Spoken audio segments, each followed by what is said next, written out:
Magandang araw mga kababayan. This is Dante Klink ang II, Chairperson of the Commission on Filipinos Overseas. The CFO is the government agency that helps Filipino immigrants prepare for a successful life overseas. Unlike other migrant-focused agencies, the CFO plays a unique role in strengthening the economic, cultural, and political ties between Filipinos overseas and the Philippines.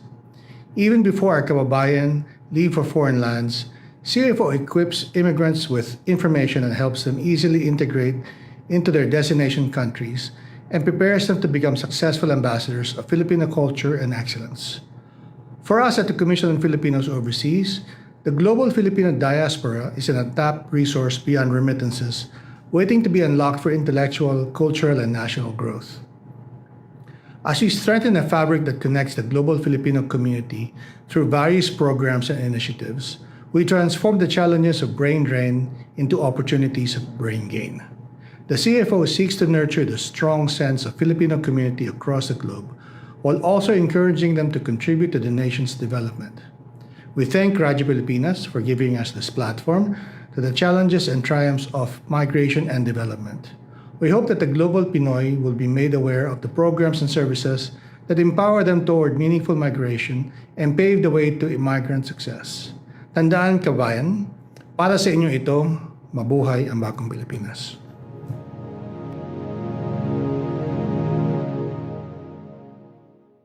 Narito na ang programang mag-uugnay sa mga Pilipinong naninirahan sa iba't ibang panig ng mundo. Serbisyong CFO sa Bagong Pilipinas. Serbisyong hatid ng Commission on Filipino Overseas at Radyo Pilipinas World Service. Ang programang magtatampok sa mga proyekto at serbisyo publiko upang mapalakas ang ugnayan ng milyong-milyong Pilipino sa kanilang bansang pinagmulan. Serbisyong CFO sa Bagong Pilipinas. Dito sa Radyo Pilipinas World Service.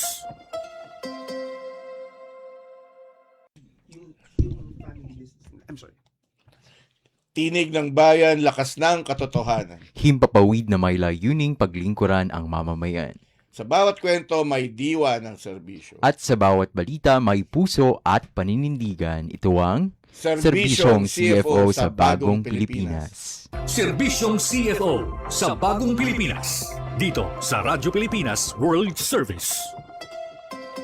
Magandang araw, Luzon, Visayas at Mindanao. At magandang araw po sa lahat ng Pilipino saan man sa mundo. Ito ang Tambalang Jairus Madlang Bayan at Ares Gutierrez at kayo nakikinig sa Serbisyong CFO sa Bagong Pilipinas, ang programang hatid sa inyo ng Commission on Filipinos Overseas at ng Radyo Pilipinas World Service. Ngayon po mga kababayan ay Martes na naman, 14 ng Hulyo taong 2026.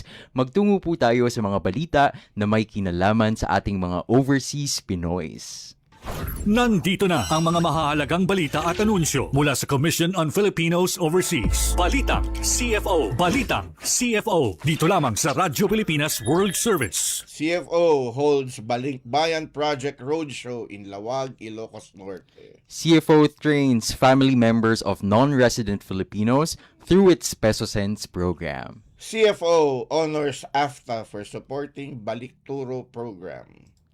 Nandito na ang mga mahahalagang balita at anunsyo mula sa Commission on Filipinos Overseas. Balitang CFO. Balitang CFO. Dito lamang sa Radyo Pilipinas World Service. The Commission on Filipinos Overseas recently held a Balikbayan Roadshow in Lawag City, Ilocos Norte. The CFO team introduced the Balikbayan project by conducting a data gathering workshop and website management training for officials and employees of the city government. Lawag City Mayor James Brian Alcid underscored the important role of their partnership with the CFO, which he said will empower non-resident Filipinos who hail from Ilocos Norte.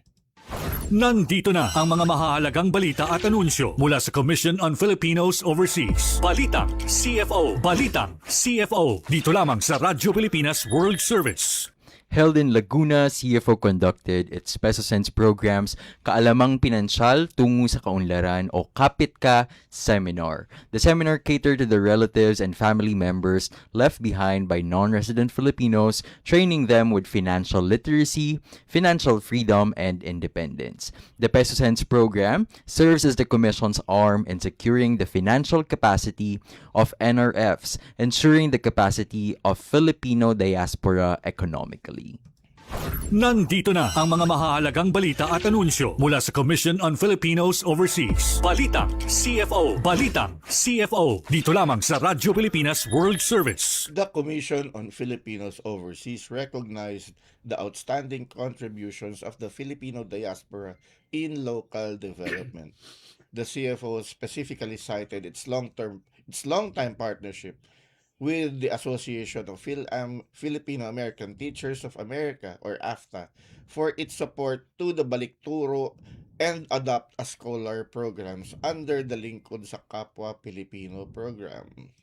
Alamin ang mga serbisyong inihahatid ng Commission on Filipinos Overseas. Serbisyong CFO.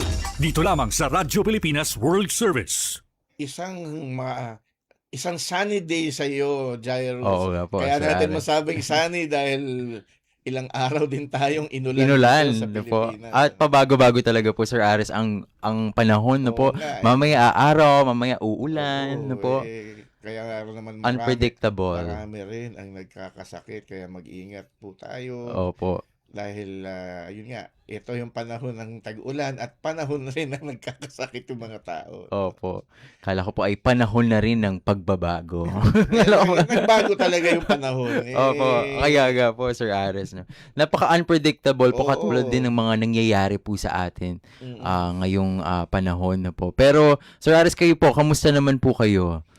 Naging busy tayong maging tour guide nung aking pamilyang balikbayan. May balikbayan po Oo. kayong relatives, sir. Oo, dun parang nagigauge ko din yung mga programa Opo. natin dun sa kung ano yung mga nagiging attitude ng mga balikbayan na pag nandito. Yes po, Sir Ares. Sa CFO naman po, busy rin po talaga tayo dahil ngayon po ongoing na yung PAFIO. Oo. No po, matinding proseso ang ginagawa po ng ating team no po ng CFO. Tsaka kailan ba hindi naging busy Ang CFO. No? So, meron pa po tayong Balikbayan LGU Awards. Pati po yung mga, pati ang papalapit nating Month of Overseas Filipinos. No po. Sa December, sir. Sa Opo. December pa naman. Pero matindi na po ang mga preparations. Na ngayon, Opo, kasi marami po tayong partnerships sa Ilocos Norte, sa Aklan, Oo. even sa Taiwan, no po, magkakaroon tayo ng iba't ibang regional and international Alam mo, migrant fairs po. nadinig ko sa labas yung yung parang merong gagawin yung CFO with MECO, MECO, yung opo. Manila Economic and Cultural Office. No? Opo, sir. Kasi yung aking dating boss, si now House Secretary General Cheloy Garafil, ay Opo, naging chairman ng MECO. ng MECO. At isa sa mga staff niya, nabanggit nga na mayroong nilulutong partnership with CFO. With CFO, magandang balita po yan, sir. Ano po? Nakapunta ka na ba ng Taiwan, Jaya? Hindi pa po, kayo po ba, sir? O kahapon. Ay, Kaya pala. Nakarating na rin ako doon. Opo. Napakarami nating mga Maraming kababayan Filipino na- rin po ang nasa Taiwan na po. Oo.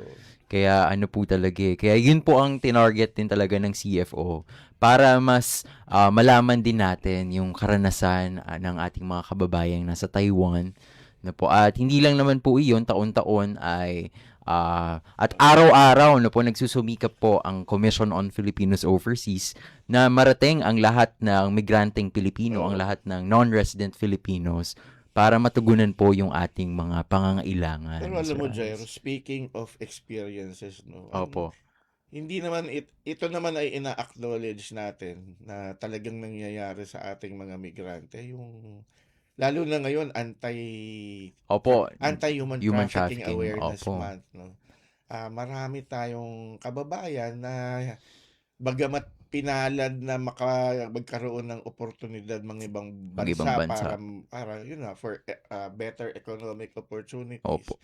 Marami rin ang nahaharap sa problema, no, na Totoo po yan, sir. hindi lang sa human trafficking but also yung problema sa naging contract, no, hindi Opo. nasusunod yung kontrata.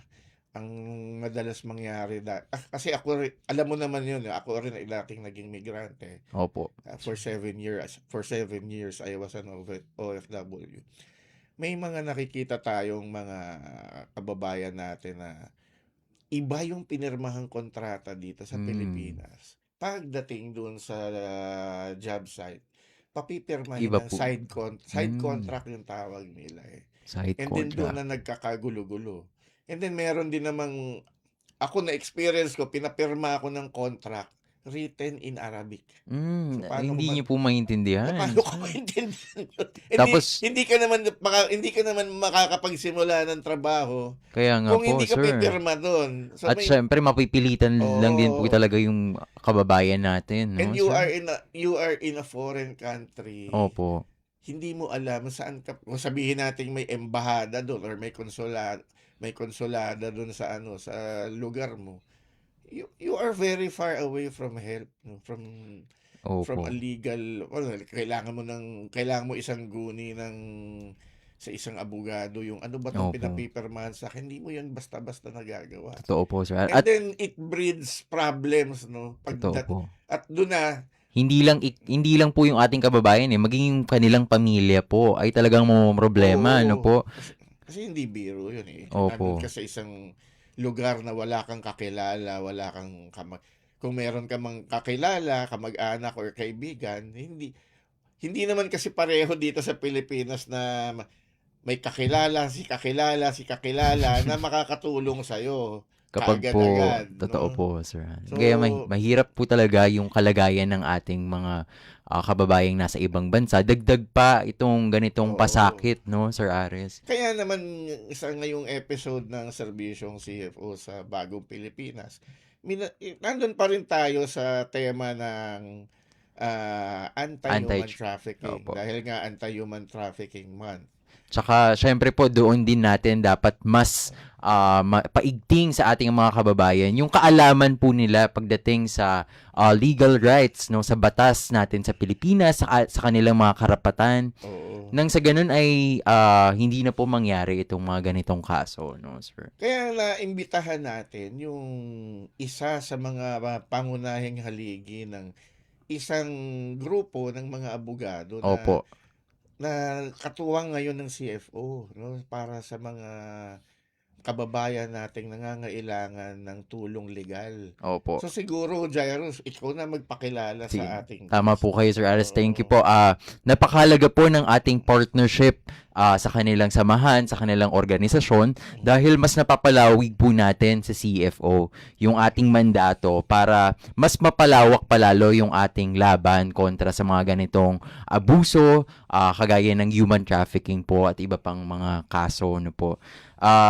Kaya po, i-welcome na natin sa serbisyong CFO sa Bagong Pilipinas ang co-founder ng International Pro Bono Alliance o IPBA, si Attorney Arnie R. Topico. Attorney Arnie, magandang umaga po, Attorney. Magandang umaga po, Attorney. Magandang umaga sa iyo, Jairus. Sir Aris, magandang umaga po sa inyo. Magandang umaga po. Attorney, medyo na-curious ako sa inyong, lagi naman na pagka meron kaming guest dito, ay tinitignan namin yung profile.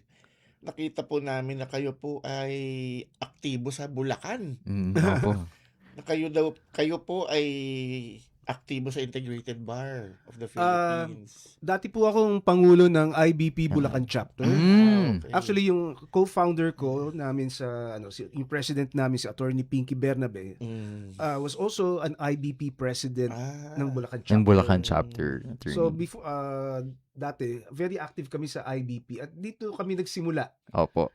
Simula ng mga projects namin with IBP. Mhm. And then, in the course of those projects, kagustuhan namin maiba yung project na we chance upon a conference in Singapore. It's called Asia Pro Bono Conference. And then this is handled by Bruce Lasky. Ito ay yung under Bobsy CLE. Opo. And doon namin nakita na yung kung saan magiging focus yung hinahanap naming isang project na hindi lang magstay during our term kasi 2 years lang po Ang term sa ang term term sa as IBP. IBP president eh. So naghanap kami ng masusustain pa after Opo. our Yes. term. And doon nagsimula during my term as president. That was the time na formally we registered with the SEC. Kasi pero prior to that, we were already working Opo. during the time of Attorney Pinky. Kasi magkasunod kami ng term as president. So during her time, meron na kami mga foreign legal missions kasi we coordinated with embassies. Philippine embassies Philippine natin. embassies. And isang member po namin, yung aming secretary, si Attorney Francine Longid, siya ay dating taga-DFA. Yes, So, yes. she was the one connecting us Yes, with opo. the embassies. And then, siyempre, tayong mga Pinoy, may tayong mga kakilala abroad.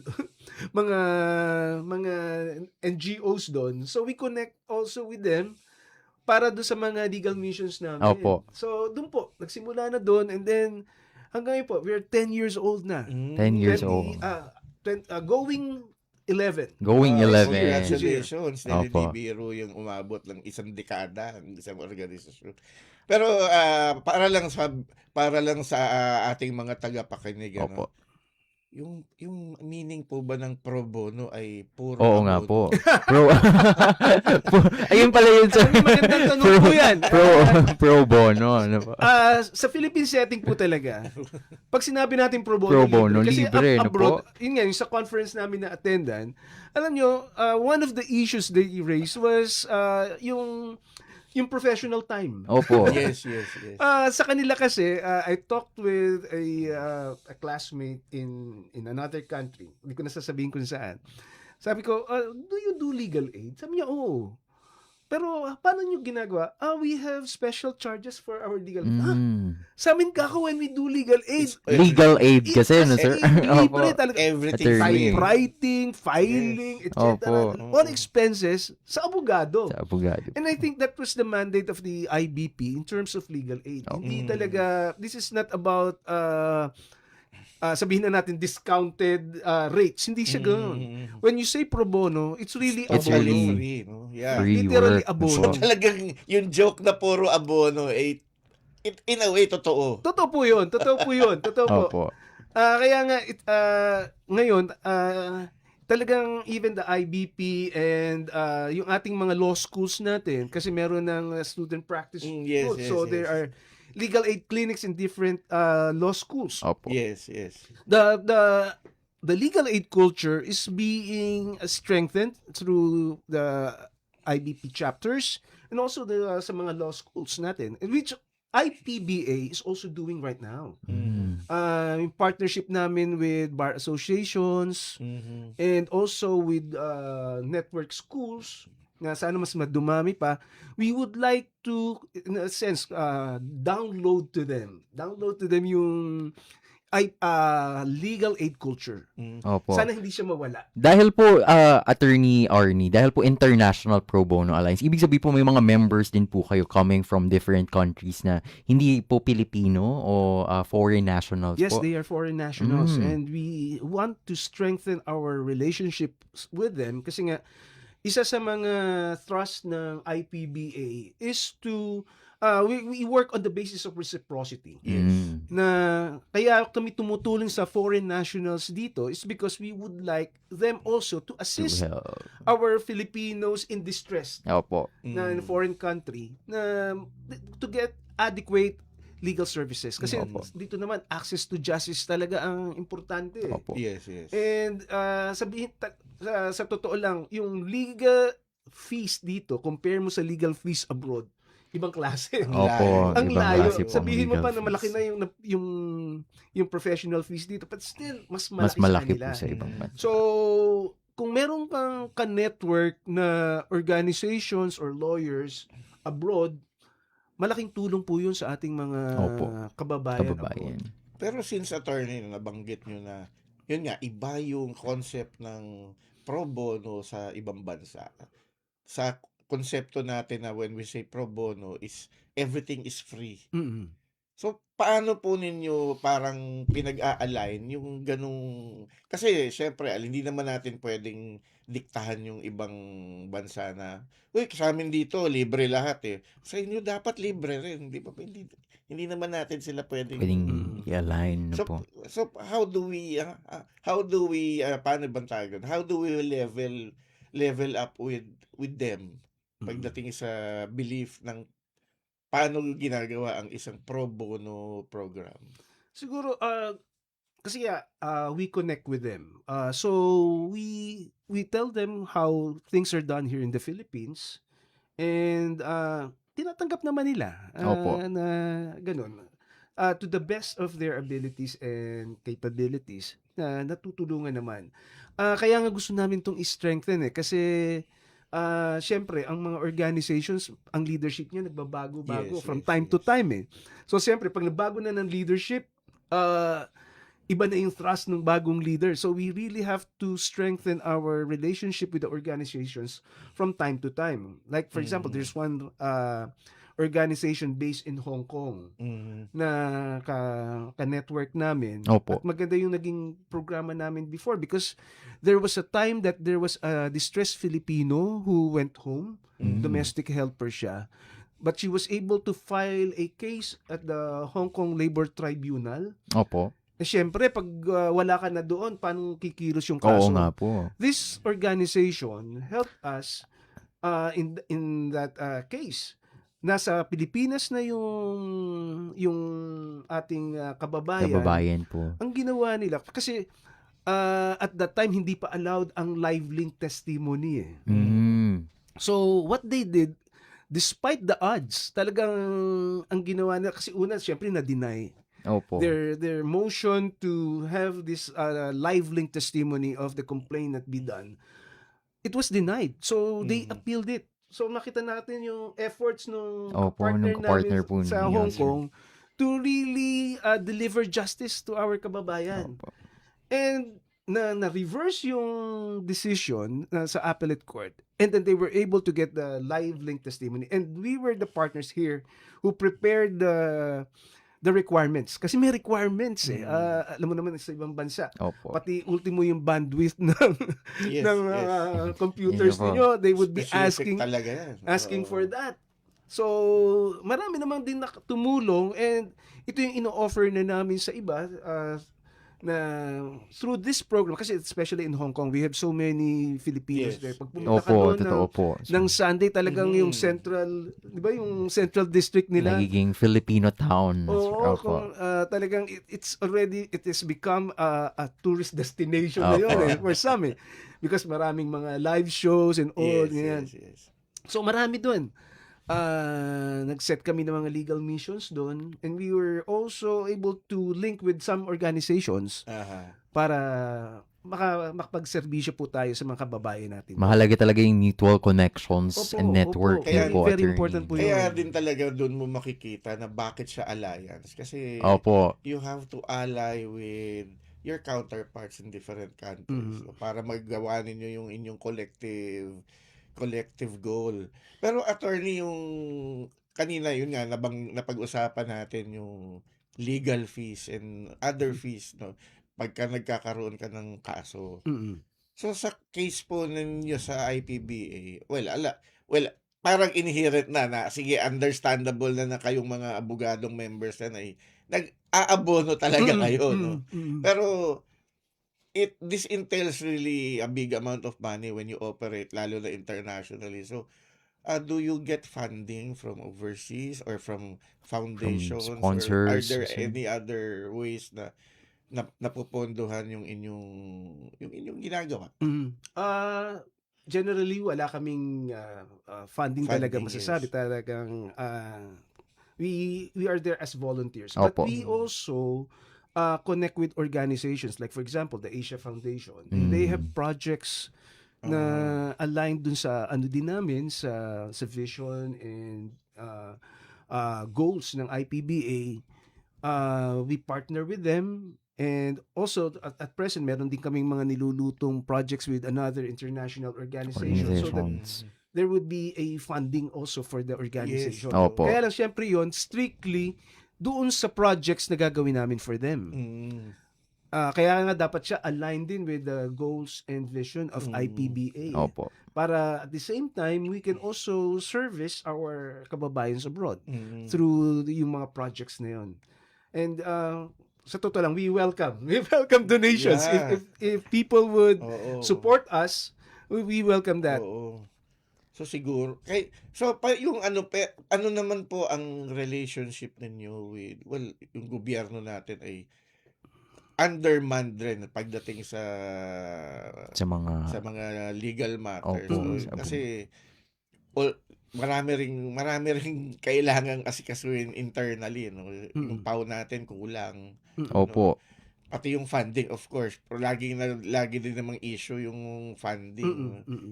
Pero I understand you're also collaborating with several Different government government agencies, agencies. including the CFO. So, ano po yung mga naging collaborations ninyo with the government in the last 10 years na nag-exist ang IPBA? Just yesterday, we signed a memorandum of agreement with another government agency Opo. for this.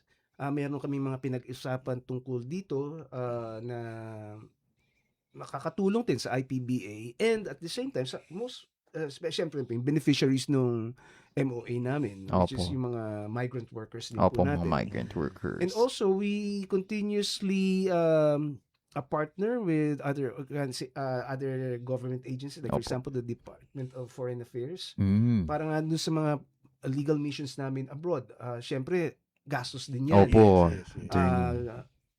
Minsan merong mga support na na-extend sa amin when we do legal missions abroad, but we're thankful for that. Yes po. Pero kung masasabi natin if it is sufficient, I think doon napapasok yung embracing the legal aid culture. Opo. Diba meron nga sinasabi sa Proverbs na he who lends to the underprivileged lends to God. Yes. Yes. I think we work on that framework. Opo. Kasi these are underprivileged who cannot really extend to financial remuneration. But siguro yung reward na yun, Opo.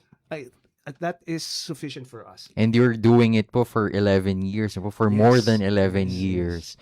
Attorney Pero alam mo, Arnie. Giles, ikaw ba ay nag-ambisyon maging abogado? Actually po, since ako po ay nag-pol-sci po noong college po ako. Pero syempre po, yung dedikasyon po talaga sa pagiging abogado na po. Nakakahanga po sa mga katulad po ni Attorney Arnie. Lalo na yung advokasya ng IPBA no po, into giving free legal services sa ating mga kababayan no po. Sir Aris. Kasi ang gusto kong puntuhin Kayo po ba, sir? Yung sinasabi ni Attorney Arnie na we're trying to strengthen the culture of legal aid. Lalo na sa mga estudyante. For sure, si Attorney Jade. Opo, si Attorney nag-participate Jade. yan sa mga legal aid. Yes. Legal aid program ng kanyang sintang paaralan sa Taft Avenue. Ano kaya yun? Na yun sir? din ay aking naging sintang paaralan for a while lang ako rin. Ako po ang sintang paaralan ko yung nasa Santa Mesa. Ako naman Espanya. Ay, Espanya kayo, sir. Go, Oste. Pero yun nga po, no? Kasi yung kinoconnect ko yung sinasabi ni Attorney Arnie dahil I used to work for the city government of Quezon City, Opo. and my office window is just at the back of the Hall of Justice. So nakikita ko, ang dami kong nakikitang mga law students na siguro part yun ng kanilang curriculum Yes po. na talagang kasama yung talagang winawan-on-one nila yung mga detainees na dinadala doon pagka may hearing sila. So ganun din po ba parang ang approach ng Pro Bono Alliance? You also engage with Your clients yung mga po. yung tinatawag nila ngayon na persons deprived of liberty. Opo. May mga ganyan din po kayong ginagawa. Opo. In fact, we had a project before with Asia Foundation for the rollout of the student practice rule. This is also connected with the Supreme Court. Opo. So, in line with that, we were able to reach several law schools buong Pilipinas, even during the time of the pandemic. Okay. Talagang, so IPBA became yung labor and migrants desk ng kanilang mga legal aid clinics. So, kailangan na mag-capacity training kami sa kanila. So, we were able to train students. And kaya lang, siyempre, mga estudyante ito, siguro mga abogado na. Yes, yes, attorney. yes. Po. So, kailangan mag-train uli. Yung Yun mga nga, panibagong continuous na generations, gagawin mo, opo.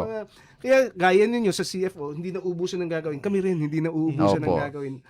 Napakaraming doors na ino-open sa'yo. Pero syempre, kapiraso lang ang katawan namin. Lalo na Opo. ako, 5'2 lang ako, kapiraso lang ako. So, we can only do so much. But if there people would join us, kumbaga kapit-bisig tayo Totoo dito po, sa tulungan attorney. to. And that's the legal aid culture. And we would like that to be imparted, especially to the next generation, because sila yung magmamana. I'm already senior citizen, so may power card na ako. May power card. Hopefully, yung mga nanonood po sa atin ngayon, no, attorney, na mga abogado, no po, they can also join IPBA, no po. Bukas naman po ba ang IPBA, attorney, for interested lawyers, even for law students po who would like to volunteer po para... Opo. Yeah. Opo, open naman po. Kailangan lang merong mag-endorse sa kanila from any one of the members para we can consider. Kasi nga, yung mga members namin ngayon, talagang ito yung mga konti lang pa. Kasi the last General Assembly namin, we were around 30 lawyers. 30 lawyers. Pero all in all, ilan po kayo sa IPBA? Mga ganun po. As Yung 30 of na yun. last General Assembly natin. Kasi di rin natin yung mga members magbabago sila ng area nila or magbabago opo. din sila ng interest nila. So ganun din. We have to strengthen membership, we have to strengthen ties, we have to strengthen our ranks, Opo. so to speak. So kailangan laging may ganun. And then also prepare the next generation kasi the success of an organization would depend on the successors. The successor. So we really have to train. And right now, we have young lawyers in our that's nice po. in our group. Siyempre, yung mga associates namin sa law office Opo. namin, Attorney Pinky, were members na rin namin. Nire-recruit na rin po, So, sir. dahil doon, kahapon nga, nasabi namin na you will be our successor. So, ito yung mga ginagawa namin. This is how we started. We pray to the Lord that you also would also embrace Yes the po, same attorney Arnie. advocacy that we have embraced so that you would continue this. Opo. Pero attorney, do you also accept non-lawyers as paralegals? That's paralegals na po. Kasi nga, we also accept students na as interns. So, non-lawyers, opo. There was one member of ours na hindi siya lawyer talaga, but because of his legal background, hindi ko nasasabihin pangalan because nagkaroon na siya ng issue with his home country. So, yun. He's part of IPBA and we have done projects before With in relation him. sa mga advocacies namin. Kasi Opo. kanina nung nabanggit nyo na you conduct trainings, bigla ko naalala yung sa UP kasi they have this program on paralegal, Opo. paralegal training. Pero sa dami ng gustong pumasok sa program, ang hirap tuloy makapasok. Opo, sir. So I was thinking na baka si IPBA ay merong programa on the training of paralegals. Ngayon, we will be starting, sa yan sa napag-usapan namin during our last meeting, Opo. na we would be reconnecting again with the law schools that we have connected before. So we're sending letters to them. And for another training sessions with the students. With students. Kasi capacity building yan. Yes, Dapat yes. lagi continuous. Sabi ko nga, Yes. continuous yan. Kasi Opo. nag-evolve yung mga estudyante. So, yun. Para later on, if they become lawyers, join us naman. Opo. Formally join us as IPBA lawyers. Opo. Attorney, speaking of ties po, no, speaking of strengthening ties, yung partnership po ng IPBA at ng CFO, gaano po ba siya kahalaga?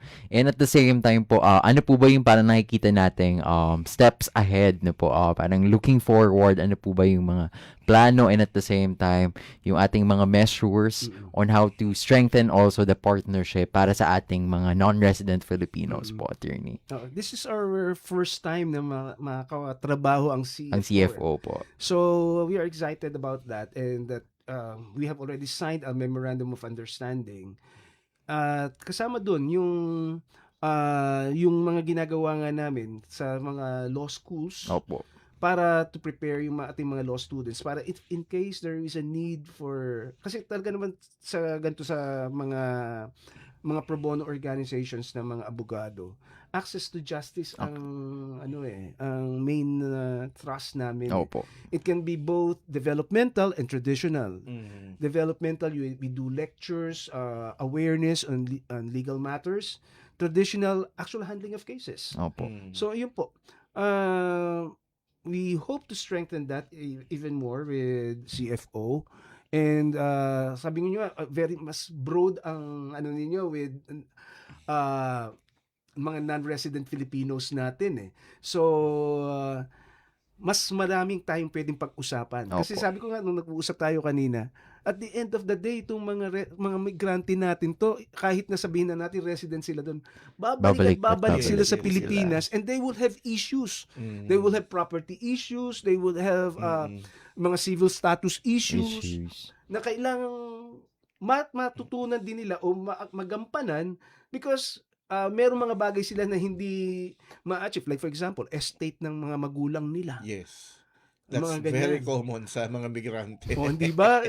Tapos nakapag-asawa sila ng foreigner. Foreign Pwede ba yung national, kanilang mga foreign spouses ay magmana rin sa kanila? Yung mga ganyan. So, yung mga ganung bagay. More of education And po.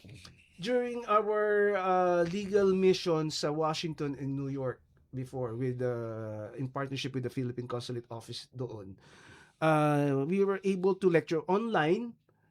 Hindi kami pumunta doon, online lang. Online po. Online, mga Philippine laws natin. At magugol ka, ang daming concerns. Ang daming concerns. Ang daming Yun concerns, po. especially sa Ang dami pa rin po talagang hindi familiar po. estate nila, Yes, mga yes. ganyan. At concerns pa rin nila yung civil status nila. Kasi, let's face it, ang dami sa kanila na pagdating doon, pwedeng mag-divorce o divorce na sila. Pag uwi nila ng Hindi naman Pilipinas, recognize. hindi man recognize sa Kaya Pilipinas. nga po. So, yung civil status issues nila, property issues, babalik sila sa Pilipinas. And kadikit nito, because these are properties and civil status, yung family relations nila. Yes. attorney. Hindi mawawala kasi hindi pa part of your advocacy is culture, Opo. Yes, strengthening of the migrants. Yan. Pamilya pa rin eh. Yung very core nung ano. The reason why they're out of the country eh. Yes, Di ba? because of the family. Because of the family.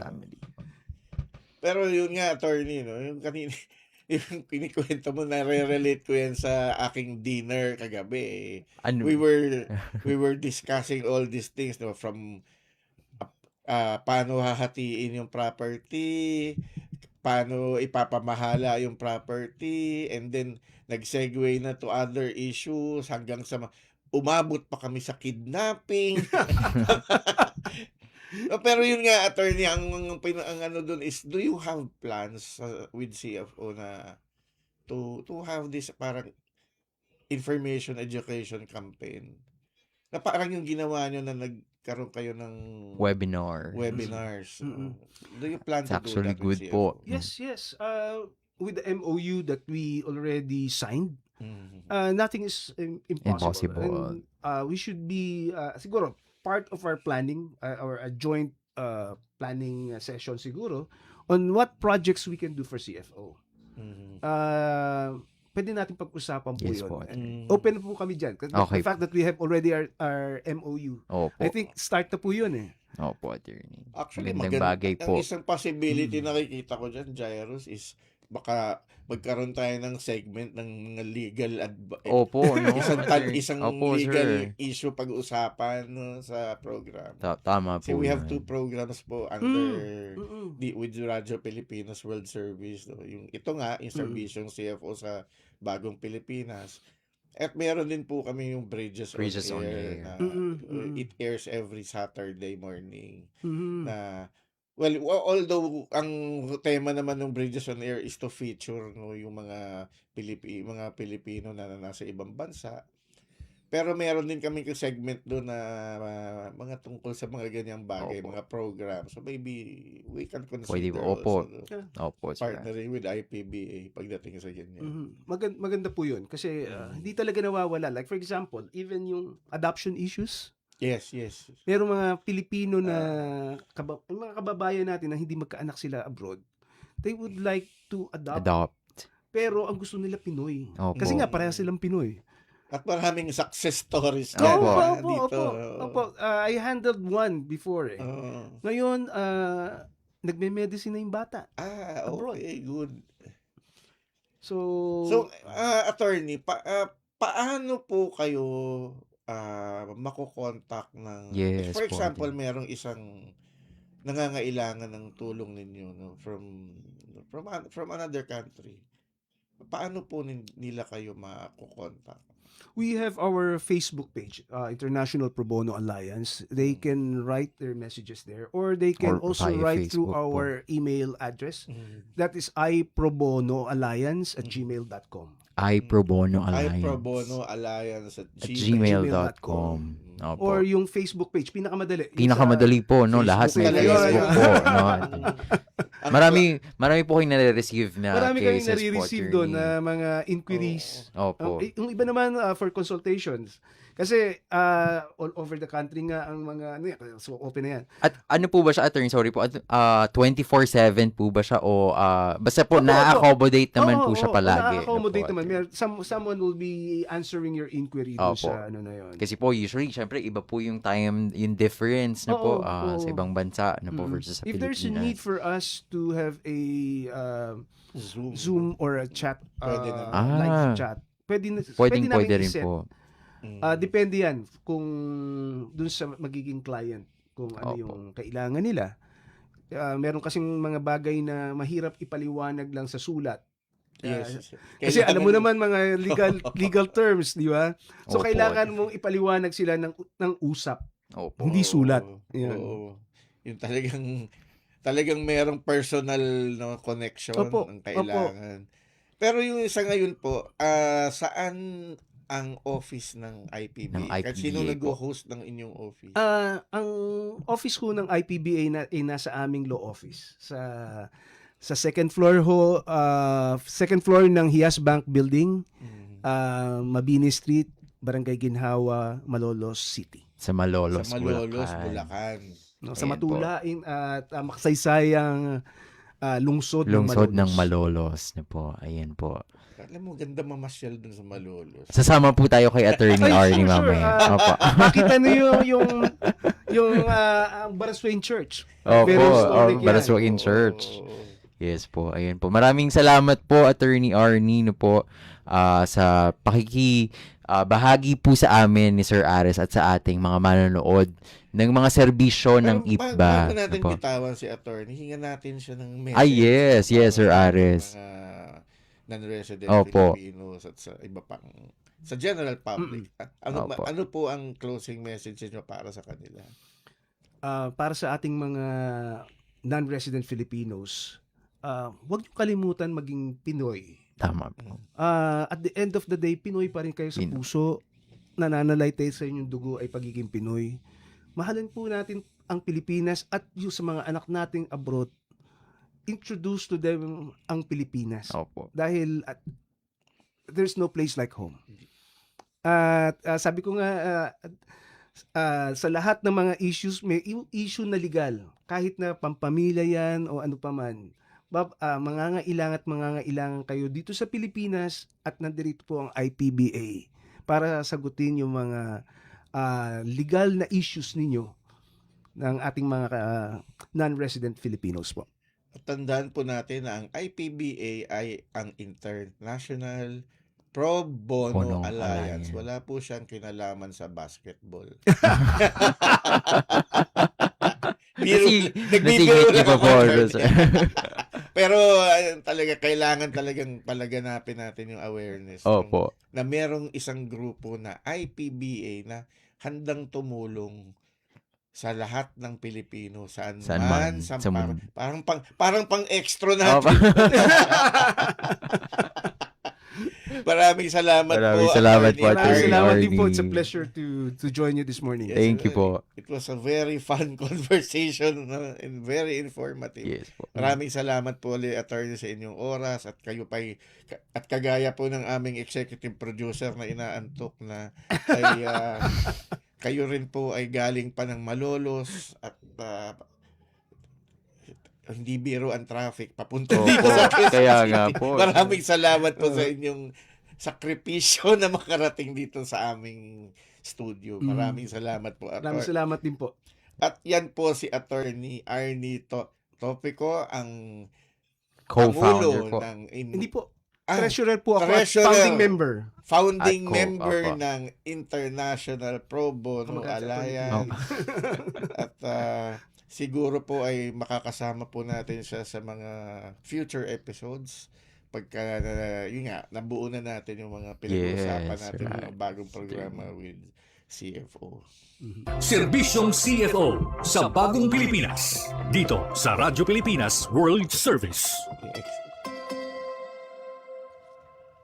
At nagdaan na naman po ang isang episode ng Serbisyong CFO sa Bagong Pilipinas. At sa bawat serbisyo, sa bawat kwento, at sa bawat impormasyong hatid namin, layunin naming mas mapalapit ang serbisyo ng gobyerno sa anumang panig ng mundo. At tandaan, mga kababayan, basta't serbisyo para sa ating mga non-resident Filipinos. CFO kasama mo saan man sa mundo. Hanggang sa muli, ito ang Serbisyong CFO sa Bagong Pilipinas. Narito na ang programang mag-uugnay sa mga Pilipinong naninirahan sa iba't ibang panig ng mundo. Serbisyong CFO sa Bagong Pilipinas. Serbisyong hatid ng Commission on Filipino Overseas at Radyo Pilipinas World Service. Ang programang magtatampok sa mga proyekto at serbisyo publiko upang mapalakas ang ugnayan ng milyong-milyong Pilipino sa kanilang bansang pinagmulan. Serbisyong CFO sa Bagong Pilipinas. Dito sa Radyo Pilipinas World Service.